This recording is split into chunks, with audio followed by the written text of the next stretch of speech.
The story of Nagorno Karabakh is one of the most tangled and emotional conflicts of modern times. It's a land where identity, history, and survival have collided for over a century, leaving behind scars that are far from healed. At first glance, it may seem like just another territorial dispute, but dig deeper, and you find generations of pain, war, and broken promises that continue to shape lives today. Nagorno Karabakh is a mountainous region located in the South Caucasus. Today, it's internationally recognized as part of Azerbaijan. However, its population has historically been overwhelmingly Armenian. To understand how this dispute emerged, we need to travel back long before modern national borders existed. For centuries, the South Caucasus was a patchwork of kingdoms, khanates, and empires. Armenians lived in Nagorno Karabakh for generations, maintaining their distinct culture, language, and Christian religion. During the medieval period, the area was part of various Armenian kingdoms and principalities. The Treaty of Gulistan in 1813 and the Treaty of Turkmenchay in 1828 formalized Russian control after wars with Persia. Under Russian rule, Armenian communities thrived in Nagorno Karabakh and nearby areas. The Tsarist administration recognized the region's Armenian majority, but ruled over it as part of a larger multi-ethnic imperial system.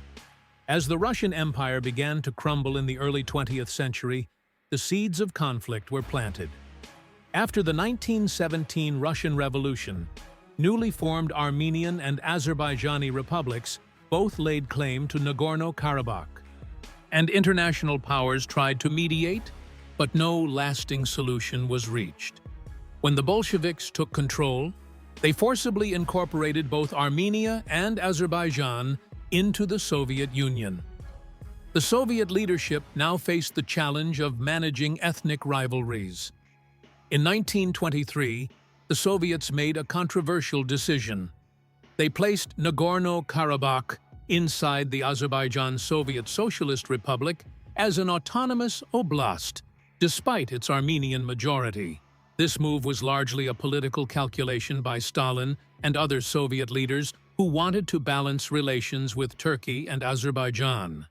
While Armenians resented the decision, they were powerless under Soviet rule to challenge it. For decades, Nagorno-Karabakh existed under this arrangement.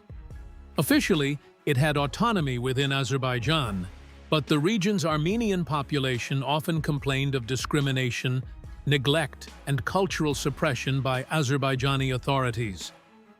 Tensions simmered beneath the surface throughout the Soviet period, but open conflict was suppressed by Moscow's iron grip. Everything changed in the late 1980s as the Soviet Union began to unravel.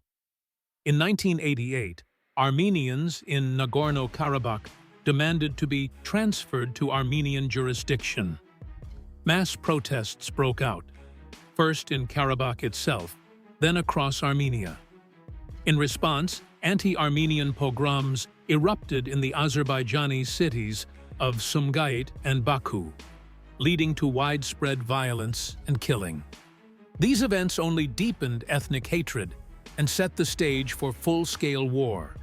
As the Soviet Union collapsed in 1991, both Armenia and Azerbaijan declared independence, and Nagorno-Karabakh's Armenians also declared independence, forming the unrecognized Republic of Artsakh. This was unacceptable to Azerbaijan, which saw it as a violation of its territorial integrity. War broke out, and it quickly escalated into one of the bloodiest conflicts of the post-Soviet space. From 1992 to 1994, Armenia and Azerbaijan fought a brutal war over Nagorno-Karabakh and surrounding territories.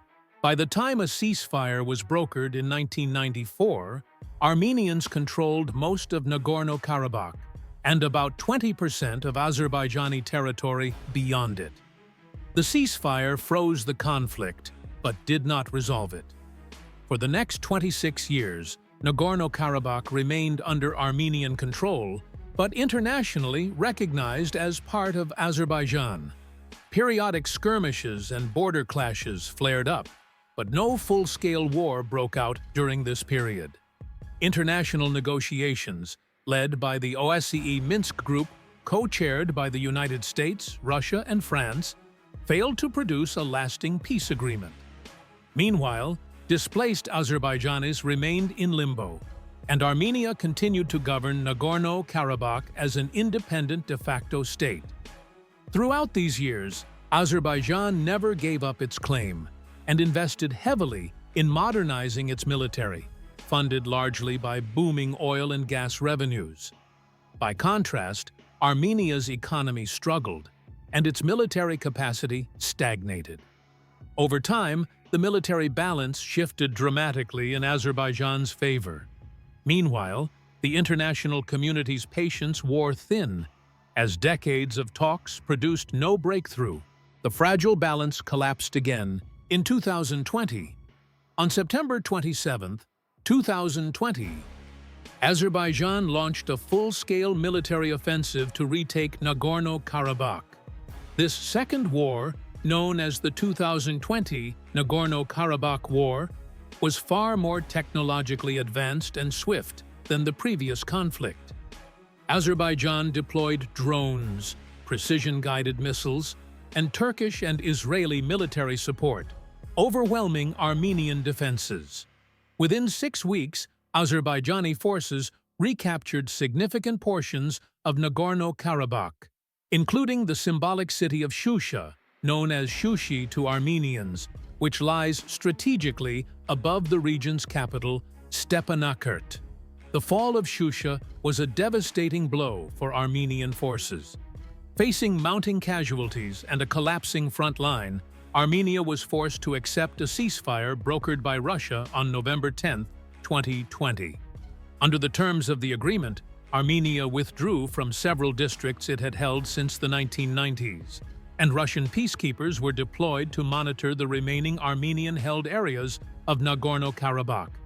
The outcome was a resounding victory for Azerbaijan and a national trauma for Armenia. Tens of thousands of ethnic Armenians fled the region, fearing reprisals and occupation. While the 2020 war significantly changed the map, it did not fully resolve the conflict. Nagorno-Karabakh's political status remains contested. Most of the Armenian population who stayed lived under the protection of Russian peacekeepers, but tensions continued to simmer. Ceasefire violations occurred regularly, and distrust remained high between the two sides. In 2023, Azerbaijan launched a short but decisive military operation that fully restored its control over the remaining Armenian-held portions of Nagorno-Karabakh. The operation lasted just 1 day, as Armenian forces in the region surrendered quickly, facing overwhelming Azerbaijani superiority and international isolation. This marked the effective end of the self-declared Republic of Artsakh. After over 30 years of conflict, Azerbaijan now exercises full control over Nagorno-Karabakh. Most of the region's Armenian population has either fled or been displaced. The centuries-old Armenian presence in Nagorno-Karabakh has been reduced to a tiny fraction of what it once was. For Azerbaijan, this was the culmination of decades of struggle to restore its territorial integrity. For Armenians, it was a heartbreaking loss of a land deeply tied to their identity and history. Even though the fighting has stopped, the wounds of the Nagorno-Karabakh conflict remain raw. Generations of displaced people, shattered communities, and lost lives haunt both nations. The trauma runs deep on both sides, and despite the absence of open war, the risk of future tensions remains. Nagorno-Karabakh's story is a brutal reminder of how unresolved history, ethnic divisions, and failed diplomacy can erupt into devastating wars. The region's fate now lies in rebuilding, resettlement, and whether the two nations can one day move past decades of hatred. If you found this video informative, please give it a thumbs up, share it with friends, and don't forget to subscribe for more content like this.